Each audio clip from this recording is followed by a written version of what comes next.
Hi, today we're at the Fauquier Education Farm with Jim Hankins, the manager of this whole operation here, and we're going to be talking about watermelons. That's something that maybe you as a home gardener have thought about but maybe never tried, but I think it probably can be a good opportunity for something for you to grow in the garden. Jim, what do you think? Watermelon's good for the home gardener maybe? Watermelons are a really easy, excellent crop for a home gardener. There's nothing in particular difficult about them. They're just very large plants. They sprawl out, so that makes weed control difficult. They need to be located in absolutely full sun. Part shade won't work with a watermelon, and you need really well-drained soil. If you've got those three things, you can get some really decent watermelons. So maybe don't even think about it if you've got trees that are going to shade. Yeah, part shade won't cut it on a watermelon. Buy them at the store or the farmer's market. Yep. Okay.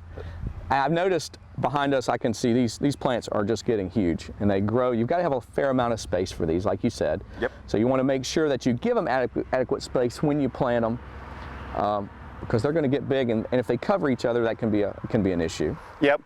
But the biggest problem with their sprawling nature is the fact that the weeds will come up. That's one of the reasons why I grow them on this woven landscape fabric. Okay. You know, if it were not for this landscape fabric, because I cannot get in there and pull the weeds or, you know, stepping on the vines, this would be 6 feet tall. These would be 6 foot of weeds. As it is, these vines can sprawl out, form really well, and it's really easy to control. You don't have to bring a hoe in here. You don't have to spray any kind of harsh chemicals. Yep. So you're just excluding the ability of those weed seeds to develop and germinate and come up. Yes. Now this to me looks like must be really expensive or hard to find. Can a home gardener find this stuff?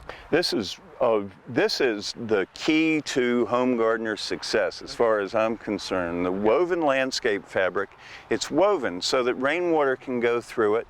I actually put my drip tape right on top of it for irrigating. Okay. It's reusable for many, many years. You can get 8 or 10 years of use out of it. Wow. So you may pay a little bit up front, but you know, it will last you for year after year. I like to take it up each year to till the soil. I move it around to different parts of the garden. Okay. But these pieces of plastic will be growing watermelons for the next decade. That's great. And so it's long-lived, and you could probably Google woven ground cover and any good garden center. Okay. And woven landscape fabric. That's a great tip because it's weed-free out here. I'm loving this. Lots of different varieties of watermelons out there. Lots of different flesh colors, seedless, seeded. I think there's plenty of good ones. They consult their seed catalog at their favorite one, and they can find plenty of them, I'm guessing, out there. Absolutely. You know, we are doing a field variety trial, and we'll have a field day called Mountains of Melons. Okay. I've got 15 different types of watermelon and cantaloupe planted out here this year to show folks, you know, I personally like the older standbys, the Georgia rattlesnake, the Charleston grays, the black diamonds. Right. I like the big seeded watermelon. You know, it tastes better as far as I'm concerned. Gotcha. And everybody has an idea about that too. They think of something that they grew up with, maybe know those varieties. So a grower could, if they've got a small greenhouse, or they could make their own transplants early on, or they could also buy transplants.